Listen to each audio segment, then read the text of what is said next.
How's it going? My name is Michael Carnuto, Michael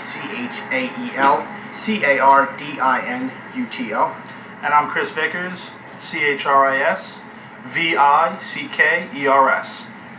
I got basically introduced to the paranormal when I was a kid. I had reading comprehension problems, and the only things that I could read and actually understand were ghost stories and UFOs and stuff like that, and that kind of sparked the interest ever since I was a kid. And then, when I started growing up and stuff, we had a couple of experiences at a couple of places, one being Mount Misery Road, and that really got me to dive deep into the paranormal.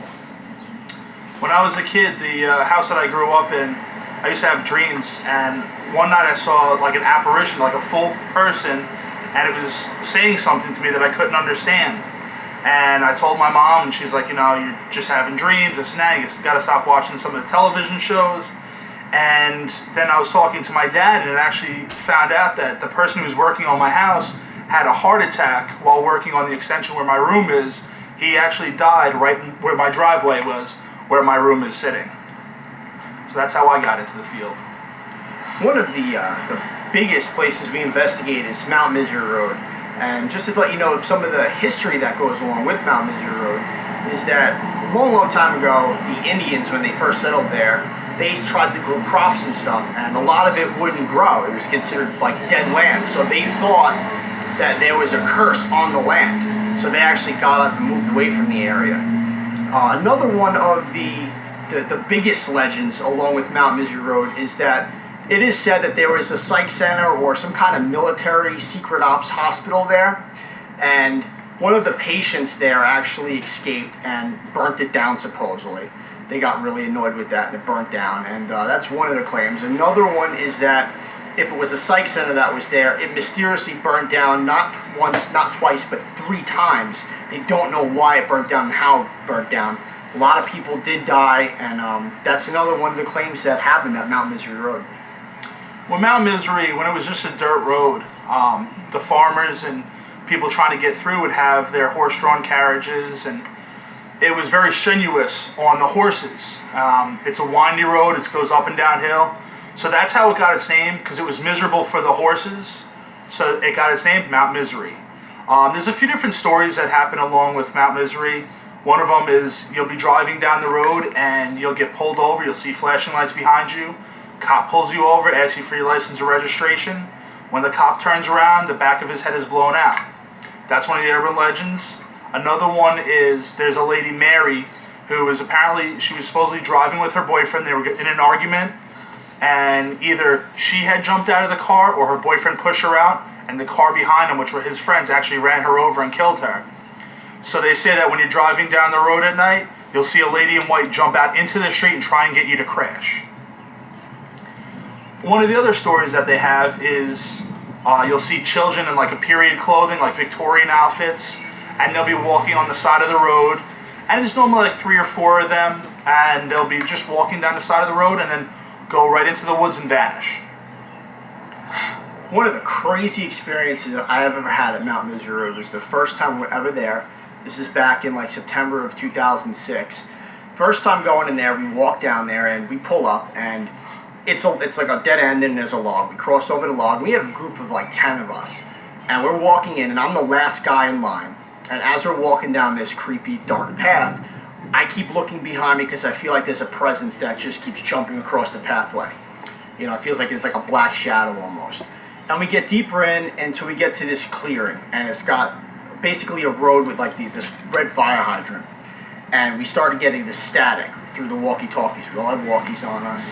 And there's a couple of statics, and then all of a sudden there was a voice that came on the walkies that said, "They're here." And it said it twice, and all of us just stopped and froze. And basically, we were just like ready to go. Audio was recording, it was ready to go. And the voice kept going for about 1.5 minutes. It said stuff like, "Please let me out, I'm burning." It said, "Woman, remember." It said all this kind of stuff, which is really interesting. So I will never forget that experience.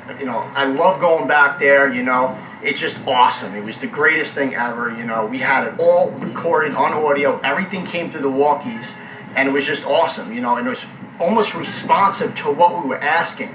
At one point, one of our investigators, Jan, he asked, "What is your name?" And we got an answer right away that said, "My name is," and it cut out. So it was really awesome. It was like one of the best experiences that I've ever had.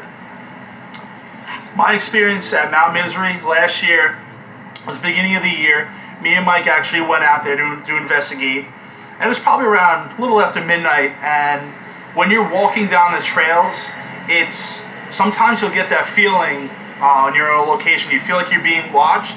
This is a location you know you're being watched. There's absolutely no doubt about it. The hair on the back of your neck is standing up.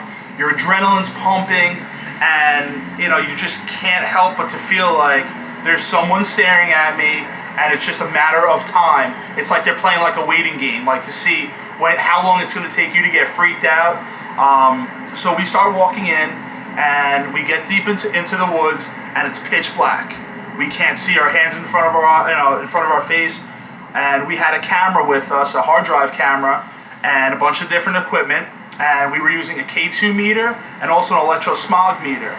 And the K2 will pick up any type of like EMF. And the electrosmog meter, what that does is it will detect the strength of radio signals. So they actually detect two separate things. And we're asking EVP questions, and it's responsive. We're saying, would you like us to go farther? Twice for yes, once for no. And it jumps up, boom, one time for no.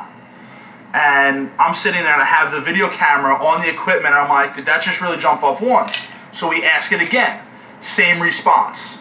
So we're asking questions about, do you mind us being here? And it's saying twice for yes. And so we're asking questions, we keep going. We decide not to go any farther, and we start walking back. We start doing another EVP session, looking for electronic voice phenomena on our audio recorders. And it starts interacting through the equipment again. It goes on from the time it started to the time we were leaving. It was about 40 minutes, and it was on and off. It wasn't, fully the whole time. We start leaving. I take my camera, and I have my camera turned around, and I'm going to do a post wrap saying, this is Chris and Mike, LIPI, the time and the date at the location, and my walkie-talkie just starts getting all staticky, and it's like, shh. So automatically, we know the last experience we had there. We turn on all the equipment, and we start asking it more questions.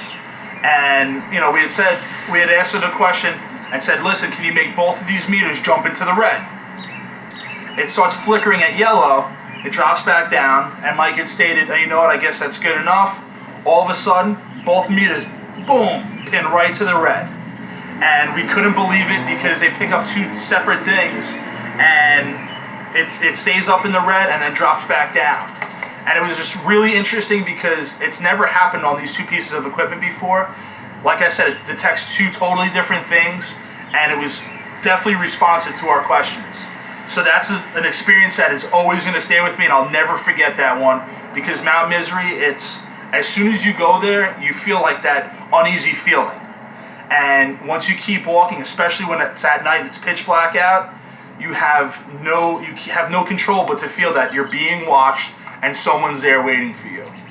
So, on Long Island, there's a lot of haunted history, there's a lot of history in general, but I definitely feel that this is one of the most active places on Long Island. And definitely, Mount Misery is definitely the place to go if you want to get a paranormal experience. Thank you. Thank you.